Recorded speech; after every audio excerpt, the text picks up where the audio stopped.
January 14th, 1978. Winterland Ballroom in San Francisco. Punk isn't dead yet, but it's coughing up blood. Johnny Rotten, the snarling goblin poet of the Sex Pistols, returns to the stage for an encore, declaring, "You'll get one number and one number only, because I'm a lazy bastard." Sid Vicious, a lanky, heroin-addled poser the band brought on to look cool while awkwardly holding a bass he couldn't play, sways vacantly, more mannequin than man. Rotten eyes him with revulsion, like roadkill in a chain necklace. As the one number winds down, Johnny utters a line that might not have meant much to the crowd that night, but would become the band's epitaph. "Ever get the feeling you've been cheated?" A sentiment that would go on to define the descent, dissolution, and death that would soon mar their legacy. Iconoclash. While the unraveling of the Sex Pistols is a much broader tale that leaves no one involved blameless, much about it can be understood in relation to the decaying relationship between Sid Vicious and Johnny Rotten. Punk rock's attitude versus punk rock's voice. To paint in blood and bile a portrait of how two once inseparable gutter brothers became bitter enemies, let's set the stage. By the time of their breakup, the band had spent a single tumultuous year with Sid on board, following the disastrous sacking of the talented and capable Glenn Matlock for the unforgivable sin of liking the Beatles. All you gotta do is sort of clap your hands. Clap your hands.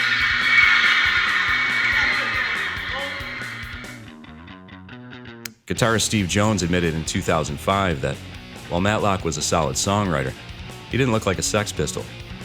Rotten, eager to shift the power of the band in his favor, put forth his longtime pal Sid Vicious as a replacement. The boy couldn't play a lick, but band manager Malcolm McLaren was happy to double down on the street urchin style he dressed them up in, a look he'd co-opted after spotting Richard Hell strolling about in New York's East Village.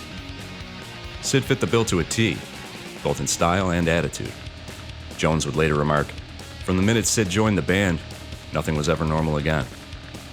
It wouldn't take long for Rotten to lament the presence of this wild, violent, utterly talentless drug addict he'd introduced to the team, or even worse, the black heart of addiction and emotional codependency that became Sid's shadow, his girlfriend Nancy Spungen. What followed was chaos from all sides. The Pistols or their crew were variously arrested, attacked with knives, and beaten, in a number of incidents that forced them to tour under a false band name to avoid being targeted. What might otherwise have presented a welcome escape from the chaos of the late 70s British punk scene, a tour in the US, was sabotaged from day one by Sid's drug use and their own manager's machinations. McLaren, not someone you'd confuse for a father figure, was of the opinion that the more uncomfortable, more strained, more miserable his young charges were, the more trouble and press they would drum up. Here comes the tickler. The misery of the tour was amplified 1,000-fold by McLaren, who booked them at redneck bars in the American South, rather than at the larger big city venues they were perfectly capable of packing, turning what could have been a successful tour into a publicity stunt implosion.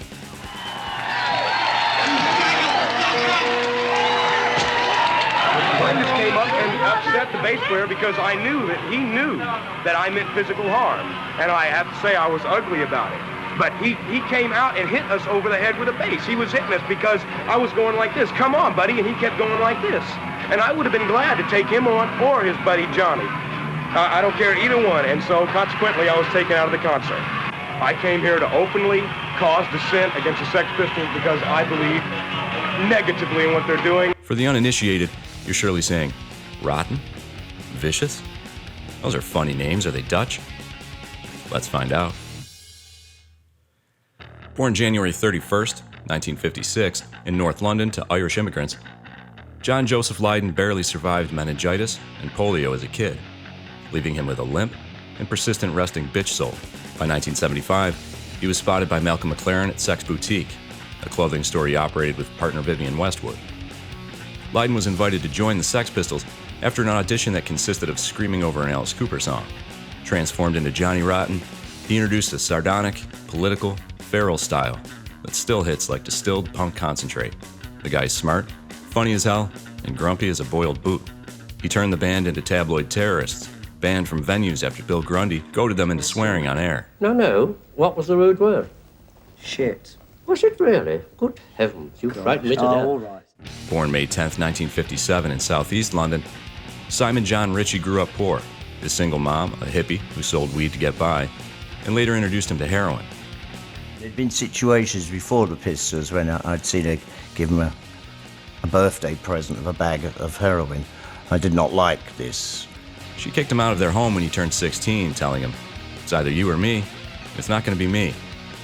I've got to try to preserve myself, and you just fuck off." He said, "I've got nowhere to go." And she replied, "I don't care." When parents do that to you, it sets you off on such a fucking bad trip. All right? And I got to tell you, there was nothing ungenerous about Sid, but his mother was. All right? And she fucking gave him smack, you know? That fucking bitch needed to be smacked senseless. In 1973, Sid met schoolmate John Lydon, and the two became fast friends. They quit school and squatted in a variety of squalid situations. Sid and Johnny were inseparable, best friends, roommates, true twins of evil. By 1976, he was a Pistols superfan, front and center at every early show, inventing the iconic pogo dance. Yeah, I started it because I hated the Bromley contingent, and I invented a dance that would involve being able to knock them all over the fucking 100 Club. So I just used to throw myself about, leap up horizontal and sideways, just boing, boing, boing, boing. You'd land on them and smash them into the floor. At one of these gigs, he famously assaulted NME journalist Nick Kent, himself an early Pistols guitarist and boyfriend of Chrissie Hynde, with a rusted motorcycle chain. King of rock and roll died yesterday. He was found... He was a real pip. Just a few months later, at a Damned concert, he hurled a glass at the stage in an attempt to hit singer Dave Vanian, but the glass shattered and blinded a woman in one eye. We weren't the nice boys they thought we were. We aren't nice boys. We were fucking nasty little bastards. And we still are. McLaren recruited him in February 1977 to replace Glenn Matlock, valuing image over talent. Sid couldn't play bass, learning what little he could on the fly for tours. He looked like a homeless ferret in a swastika t-shirt, a milkshake that brought all the girls to the yard, and one girl in particular with whom he would form a sort of all-consuming galactic void of nihilistic fury, like two black holes colliding. Everything goes in, no one gets out. He was a living fashion accessory, crafted by Malcolm McLaren to sneer, strum aimlessly, and stir the pot. And stir he did. What I did was cash in on the fact that I'm good looking and I have a good figure and girls like me.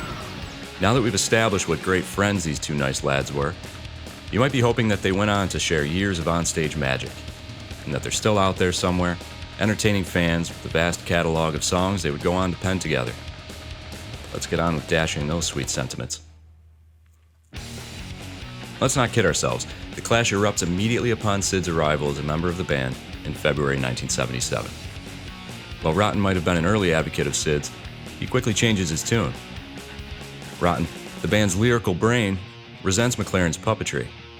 Sid's a coat hanger for the clothes McLaren sells, not a musician. Sid botches rehearsals, forgetting lyrics and strings. Rotten mocks him as useless. His tensions boil at early gigs where Sid attacks fans. The perpetually agitated singer largely blames McLaren for favoring spectacle over substance, believing Sid too vapid to be a genuine force of malice himself. Got a lot of wax in my ears today. But with the introduction of Nancy into the picture, the drugs ramp up, the fights escalate, Sid loses his fun-loving nature, and rather than slipping off to some little garden in Cambridge to mend his melting psyche, this Sid shares his pain. At best unreliable, at worst violent, always unpredictable.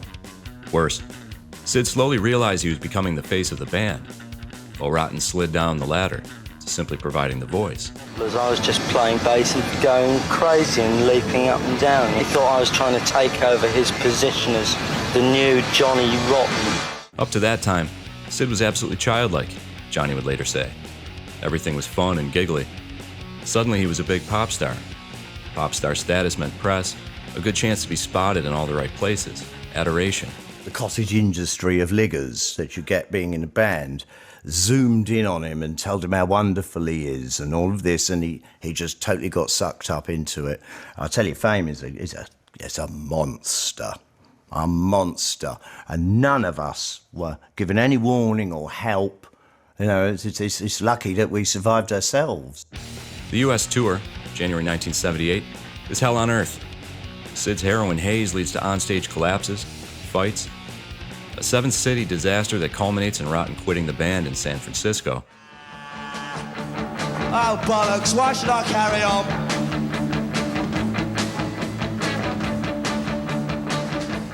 Punctuated by that legendary mic drop. Ever get the feeling you've been cheated? The Pistols limped on for a short time, but the whole thing was dead without Rotten. The tour, the band, the friendship, the whole circus. Post-breakup, the feud only intensifies, appropriate for the parties involved. Rotten returns to London, broke and furious. McLaren ties the boys' funds up in legal knots. Sid stays in New York with Nancy. Who needs a fucking UK? It's a load of fucking shit. As Rotten refers to him as a pathetic addict manipulated into destruction. The situation he got in became a very low-rent melodrama. Sounds harsh, but he's watching his best friend dissolve into a heroin-fueled puppet and resents being blamed, and always quick to point the finger at McLaren and Nancy. All finger-pointing aside, Sid spirals harder by the day and indicates in interviews that Johnny had abandoned him, accusing his former mentor of jealousy. Sid's October 1978 arrest for Nancy's murder deepens the rift. Trust me, that debacle is a tale deserving its own episode. Rotten initially refuses bail help, suggesting rehab rather than sympathy. The heat was public, petty, and bitter. I'd like to have fun. What sort of fun? Any kind of fun, just fun. That's my object in life. Are you having fun at the moment? You kidding? Oh, I'm not having fun at all. Here's the thing that makes this feud as beautifully stupid as Sid himself. While Johnny Rotten wanted Sid Vicious to go to rehab and stop embarrassing him, Sid just wanted to be Johnny Rotten. Sid couldn't play the bass to save his life, and Johnny couldn't stand being overshadowed by a drug-addled fashion icon. Punk philosophy, at least in the early days, was simply extremist individualism. Pretending that their style hadn't been draped over them by McLaren as a marketing gimmick took its toll on all involved, and that trauma would prove fatal for more than just Nancy. Despite not posting Sid's bail himself, Rotten claims he pressed the Sex Pistols label, Virgin Records, to foot the $50,000 bill. In the whirlwind surrounding Sid at this time, legal chaos, suicide attempts, media pressure, a violent assault on Patti Smith's brother with a broken bottle, Rotten tried to contact Sid, but his calls were blocked by McLaren and Sid's loving mother. On February 1st, 1979, after a stint in Rikers Island jail for assault, Sid came home to a small party, assembled to celebrate his release while awaiting his murder trial. Vicious, his mother Ann, Jerry Only of the Misfits, Jerry Nolan of the New York Dolls and Heartbreakers, and Howie Pyro, among others, made dinner and might have planned a game or two of Clue. But Sid had other plans and began to nod off from the heroin and Tuinal he'd secretly obtained. Only claims he tried to wake Sid by picking him up and smacking him around, before Sid's mother told him to stop and covered him with a blanket. He's a good boy. He never woke up. Where would you like to be? Under the ground. Are you serious? Oh, yeah. Mother of the Year, in defiance of the Spungen family's wishes, was later driven by Jerry Only to Pennsylvania to scatter her son's ashes over Nancy's grave. You remember, the one he had regularly beaten and ultimately stabbed to death. Johnny Rotten, henceforth known again as John Lydon, moved on, forming Public Image Limited in 1978, and is still successfully touring as of 2025.